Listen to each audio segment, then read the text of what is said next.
Assalamualaikum warahmatullahi wabarakatuh. Saya didampingi oleh Pak Menteri Keuangan, Pak Purbaya. Tadi hadir dalam rapat bersama Bapak Presiden, dan rapat dengan Pak Presiden tadi membahas terkait dengan kebijakan yang akan diambil, yang kita beri nama program paket ekonomi di tahun 2025 ini, yang terdiri dari 8 program akselerasi di 2025, 4 program yang dilanjutkan di 2026, dan 5 program yang terkait dengan andalan pemerintah untuk penyerapan tenaga kerja. Mungkin slide-nya boleh ditayangkan. Nah, dari 8 program akselerasi pembangunan tersebut, yang pertama adalah magang lulusan daripada perguruan tinggi dengan kriteria maksimum fresh graduate 1 tahun. Apakah itu S1, D3, dan yang lain, itu di link and match-kan dengan dikerjasamakan dengan sektor industri, di mana penerima manfaat di tahap pertama 20.000 orang, dan selama proses bekerja diberikan uang saku sebesar upah minimum UMP, dan ini untuk 6 bulan, dan anggarannya sudah disediakan sebesar 198 miliar. Yang kedua, mungkin yang terkait dengan perluasan PPh 1 ditanggung pemerintah, yang kemarin sudah diperlakukan untuk sektor padat karya. Ini dilanjutkan ke sektor pariwisata, hotel, restoran, dan kafe. Target penerimanya 552.000 pekerja, dan ini diberikan 100% PPh untuk sisa tahun pajak 2025 ataupun 3 bulan. Nah, anggarannya sebesar 120 miliar. Ini bisa pindah ke slide berikut, slide 3. Kemudian bantuan pangan itu juga dilanjutkan untuk 2 bulan, itu untuk 10 kg beras di bulan Oktober November. Nanti kita evaluasi untuk bulan berikutnya, bulan Desember. Nah, itu diperlukan dana sebesar 7 triliun. Kemudian program bantuan iuran jaminan kecelakaan kerja dan jaminan kematian bagi pekerja bukan penerima upah. Jadi ini bagi pekerja bukan penerima upah, itu adalah pengemudi transportasi online atau ojol, ojek panggalan, supir, kurir, dan logistik. Target penerimanya adalah 731.361 orang. Diberikan diskon 50% untuk JKK dan JKM. Jadi JKK dan JKM itu tentunya kita berharap bahwa ini bisa diterima oleh ojol, dan dana yang diperlukan adalah 36 miliar dan disiapkan oleh BPJS. Nah, ini JKK itu santunan kematian 48 kali upah, santunan cacat 56 kali upah, beasiswa 174 juta untuk 2 orang anak, dan jaminan kematian itu totalnya bisa menerima 42 juta. Kemudian manfaat layanan tambahan dari perumahan BPJS Tenaga Kerja. Kita tahu BPJS Tenaga Kerja punya program terkait dengan perumahan. Nah, ini bunganya diturunkan. Jadi sebelumnya adalah BI rate plus 5%, ini diturunkan menjadi BI rate plus 3%. Kemudian untuk penerima manfaat, di mana itu bisa untuk menyicil rumah, bisa untuk down payment, dan juga untuk para developer yang tadinya BI rate plus 6 diturunkan juga menjadi 4%. Ini seluruhnya dengan juga relaksasi slick dari OJK. Nah, ini targetnya 150 miliar ditanggung oleh BPJS.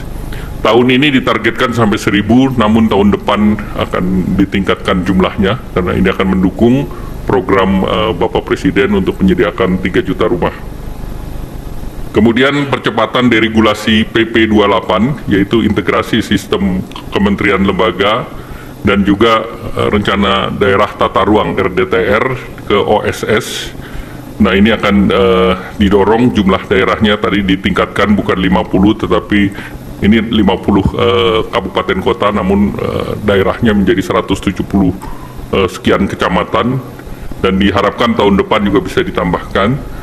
Dan untuk RDTR itu disediakan dana 3,5 miliar per RDTR di mana dari Badan Geologi Informasi Geospasial akan menyiapkan data sehingga nanti OSS punya fiktif positif untuk 20 hari kerja, sehingga kalau ini tidak selesai maka otomatis akan berlaku, dan itu kebutuhan dananya diperkirakan sekitar 1 triliun.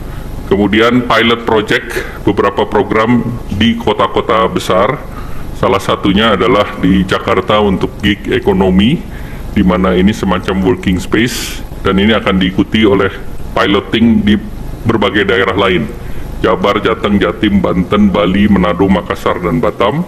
Kalau di Jakarta menggunakan dana yang sudah tersedia di Jakarta, dan juga akan mendorong dana yang ada di Ekraf. Nah kemudian paket 4 tadi yang 8 sudah saya jelaskan. 8 diberlakukan untuk mengakselerasi di 2025. Yang 4 adalah yang akan dilanjutkan di 2026.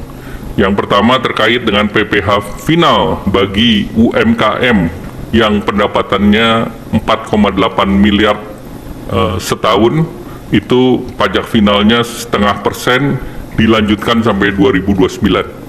Jadi tidak kita perpanjang satu tahun, tetapi diberikan kepastian sampai dengan 2029. Kemudian tahun 2025 alokasinya sudah 2 triliun. Kemudian wajib pajak yang terdaftar sudah 542.000, ini dari Kementerian Keuangan. Kemudian kita memerlukan revisi PP.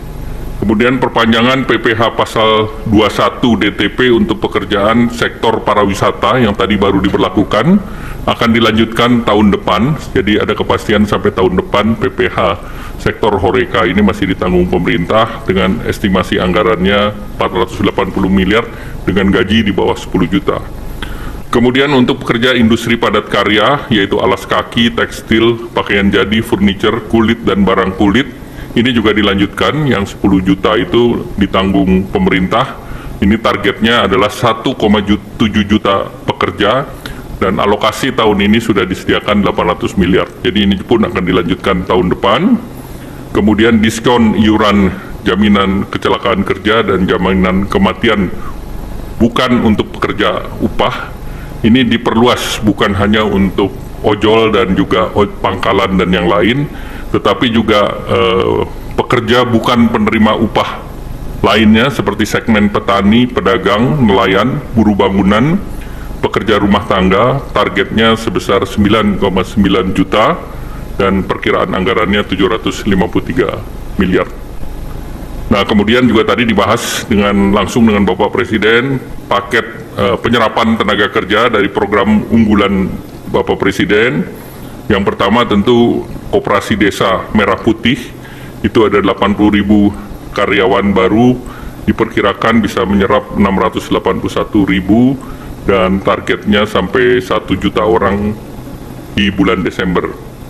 Kemudian Kampung Nelayan Merah Putih, tahun ini targetnya 100 desa, diharapkan bisa menyerap 8.645 tenaga kerja, jangka panjang 4.000 titik, bisa menciptakan 200.000 lapangan kerja. Kemudian revitalisasi tambak di Pantura, aksesnya 20.000 hektar dan menyerap 168.000 tenaga kerja.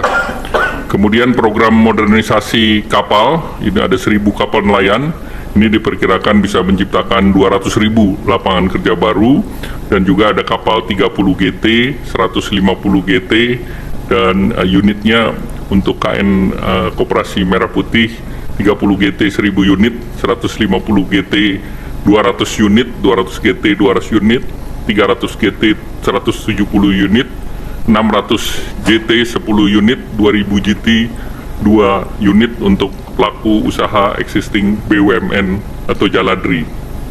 Kemudian program perkebunan rakyat itu penanaman kembali 870.000 hektar oleh KL, Kementerian Pertanian.